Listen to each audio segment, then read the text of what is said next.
ইতালির এই দ্বীপে পা রাখা মাত্রই মানুষের মনে হয় কেউ যেন দূর থেকে তাদের দিকে তাকিয়ে আছে। ভেনিসের কাছে অবস্থিত এই দ্বীপটির নাম পোভেলিয়া আইল্যান্ড ও একে বলা হয় পৃথিবীর সবচেয়ে অভিশপ্ত এবং ভুতুরে স্থান। আজ এই দ্বীপটি সম্পূর্ণ পরিত্যক্ত, আর এখানে সাধারণ মানুষের যাওয়া আইনগতভাবে নিষিদ্ধ। কিন্তু কেন? চতুর্দশ শতাব্দীতে যখন ইউরোপে ব্ল্যাক ডেথ বা প্লেগ মহামারী আকার ধারণ করে, তখন ভেনিস সরকার আক্রান্ত রোগীদের এই দ্বীপে এনে জ্যান্ত পুড়িয়ে বা মাটি চাপা দিয়ে মেরে ফেলত। ইতিহাস বলে প্রায় 1,60,000-এরও বেশি মানুষ এই দ্বীপে মারা গেছে।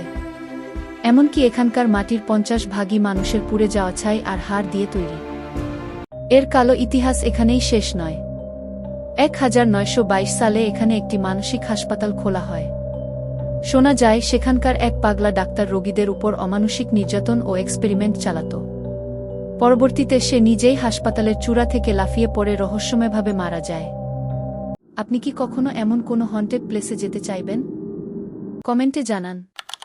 আর পৃথিবীর এমন সব হাড়হিম করা রহস্য জানতে এখনই পেজটি ফলো সাবস্ক্রাইব করে রাখুন।